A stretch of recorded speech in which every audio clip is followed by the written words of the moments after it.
और नेपाल में भारतीय पर्यटकों पर भी हमले की जानकारी मिल रही है।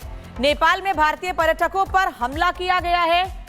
नेपाल के काठमांडू में हिंसा के दौरान भारतीय बस पर हमला हुआ है। कुछ पर्यटकों को इस दौरान चोटें भी लगी हैं। बस के शीशे भी टूटे हैं।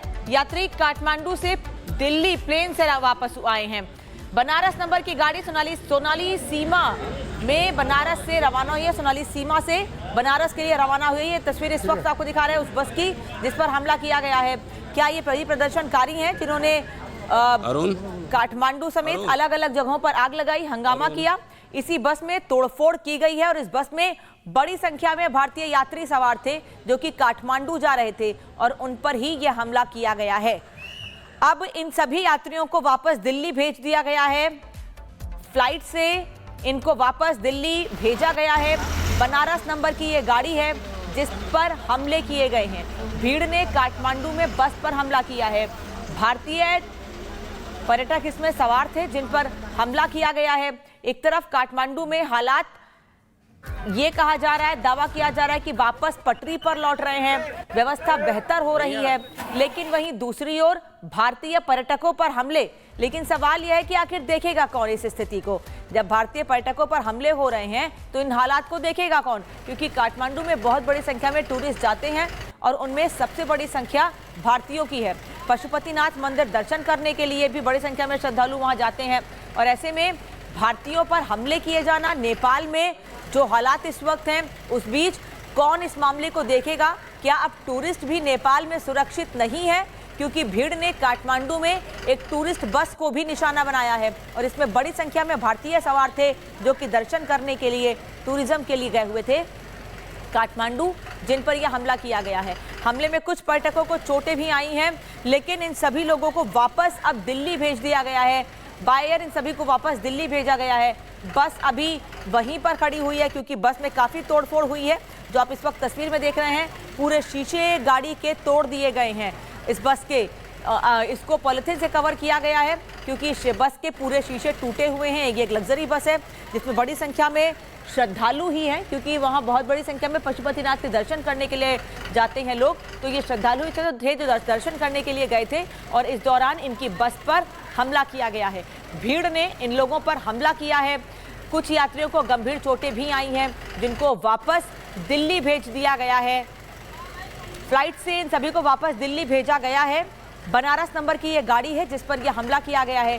भीड़ ने जो इस वक्त स्थिति दिख रही है काठमांडू में या नेपाल में अलग अलग जगहों पर, ऐसे में नेपाल की यात्रा करने से भी लोगों को बचना चाहिए क्योंकि अभी 2 दिन पहले ही जो हालात थे वो पूरी दुनिया ने काठमांडू में देखे हैं और उसके बाद जब श्रद्धालु वहां दर्शन के लिए जा रहे हैं, टूरिज्म के लिए लोग जा रहे हैं, तो उन पर एक बार फिर हमले किए जा रहे हैं। हालात सामान्य नहीं हुए हैं क्या? अब ये सवाल ज़रूर उठ रहा है क्योंकि टूरिस्ट की बस पर हमला करना कई सवाल खड़े करता है। और अगली खबर नेपाल से है क्योंकि काठमांडू की सड़कों पर राजनीति का तूफान है। प्रधानमंत्री की कुर्सी पर खींचतान है। युवा 2 धड़ों में बंट गए हैं और अब इस सियासी घमासान में नेपाल के पूर्व राजा ज्ञानेंद्र की एंट्री ने खेल और दिलचस्प बना दिया है।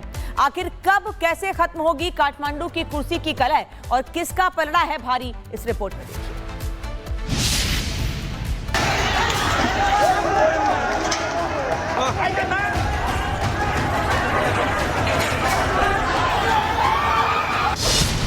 काठमांडू कुर्सी और कलह, अब कौन संभालेगा कमान? नेपाल में पीएम की कुर्सी को लेकर लगातार मंथन जारी है। कल देर रात बंद कमरे में बैठक हुई और आज भी खींचतान जारी है। दरअसल 11 सितंबर को काठमांडू में आर्मी हेडक्वार्टर पर नेपाली सेना और नेपाली युवा प्रदर्शनकारियों के बीच दूसरे दौर की बातचीत होनी थी। इसी में अंतरिम सरकार के मुखिया का नाम तय होना था। एक के बाद एक नेपाली युवा प्रदर्शनकारी आर्मी हेडक्वार्टर पहुंचने लगे। तभी इनमें से कुछ गुटों के बीच बहस शुरू हो गई। देखते ही देखते मारपीट की नौबत आ गई और प्रदर्शनकारी एक दूसरे पर टूट पड़े।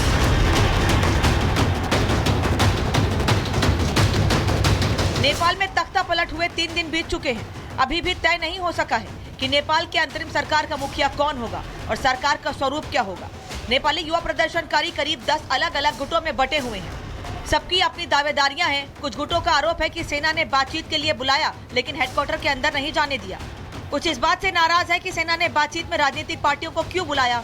वहीं सेना के लिए यह तय करना मुश्किल हो गया है कि वो प्रदर्शनकारियों के इतने गुटों में से किससे बात करें। नेपाल में बवाल के बीच अब नेपाल के पूर्व राजा ज्ञानेंद्र शाह की एंट्री ने खलबली मचा दी है। दरअसल पूर्व नरेश ज्ञानेंद्र शाह ने एक सार्वजनिक बयान जारी किया। हालांकि ज्ञानेंद्र शाह 2008 में राजशाही के खात्मे के बाद से ज्यादातर समय राजनीति से दूर रहे। उन्होंने मौतों पर दुख जताया और प्रदर्शनकारियों से शांति बनाए रखने का आग्रह किया। बयान में कहा गया, ये बेहद दुखद और निंदनीय है कि युवा पीढ़ी की जायज मांगों पर ध्यान देने के बजाय जाने चली गई और कई लोग घायल हो गए। मैं इस हिंसा की निंदा करता हूं, जो शांतिपूर्ण नेपाल समाज के आदर्शों के विरुद्ध है। ज्ञानेंद्र ने भी प्रदर्शनकारियों के सुशासन और आर्थिक अनुशासन की मांगों को वैध माना। उन्होंने बाहरी तत्वों द्वारा अशांति का फायदा उठाने के खतरे के प्रति आग्रह किया। पूर्व राजा ज्ञानेंद्र शाह की एंट्री और उनके बयान के बाद से एक वर्ग राजा ज्ञानेंद्र के साथ खड़ा दिख रहा है और अब नेपाल में मांग उठने लगी है कि राजशाही से ही स्थिरता मिलेगी। समर्थक कह रहे हैं, लोकतंत्र ने हमें सिर्फ अस्थिरता दी। लंबे समय बाद पूर्व राजा ज्ञानेंद्र का जनता के बीच आना, ज्ञानेंद्र के पास पुराने समर्थक अब भी मौजूद। सेना और नौकरशाही के बीच उनके लिए सॉफ्ट कॉर्नर, लेकिन नए युवा और शहरी तबका लोकतांत्रिक ढांचे को छोड़ने के पक्ष में नहीं। नेपाल में राजशाही से ही स्थिरता मिलेगी, ऐसा लोगों का मानना है। तो वहीं इससे पहले ओली के इस्तीफे के बाद नेपाल के सेना प्रमुख अशोक राज सिंहदेल ने राष्ट्र को संबोधित किया था। सिंहदेल जब नेपालियों से शांति की अपील कर रहे थे तो उनके पीछे के चित्र ने सबका ध्यान खींचा। ये चित्र पूर्व राजा पृथ्वी नारायण शाह का है।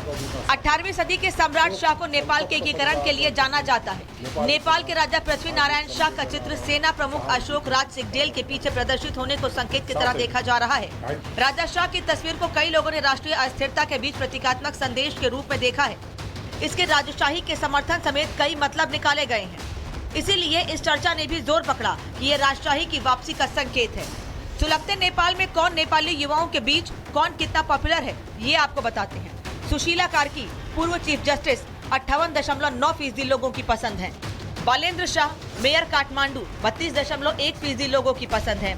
सागर ढकाल पूर्व क्रिकेटर 7.1% लोगों की पसंद है, जबकि हरका सपांग मेयर धरान 1.8% लोगों की पसंद है। देखा आपने, सुशीला कार्की नेपाल पीएम की रेस में सबसे आगे दिख रही हैं। सुशीला म्यामसँग कुरा गर्दै मैले सुशीला म्यामले भनिसके, म्याम तपाईले यो अभिभावक त लिनु सक्नु भएन भने। लेकिन सबसे पहले जानिए लीडरशिप को लेकर कंफ्यूजन थी। सुशीला कार्की के नाम पर अंतिम मोहर नहीं लग पाई क्योंकि नेपाली युवा कार्की के नाम पर सहमत नहीं दिखे। नेपाली युवाओं को लीड करने वाला कोई युवा चेहरा चाहिए। इसी वजह से आर्मी को भी बातचीत आगे बढ़ाने में दिक्कत आ रही है। आर्मी चीफ का मानना है सबकी सहमति से ही सरकार बनेगी। नेपाल एक चौराहे पर खड़ा है। क्या फिर से राजशाही लौटेगी? क्या सुशीला नया विकल्प बनेंगी या फिर पुराने धड़े ही नए समीकरण लाएंगे? काठमांडू में कुर्सी की इस कलह का असर सिर्फ नेपाल पर नहीं, पूरे दक्षिण एशिया पर होगा। राजशाही की वापसी और नए नेतृत्व की तलाश दोनों ही नेपाल के भविष्य की दिशा तय करेंगे। फिलहाल कुर्सी का घमासान जारी है। सवाल यही, नेपाल में अगला सूरज किसके नाम का होगा? Bureau report, Republic Bharat.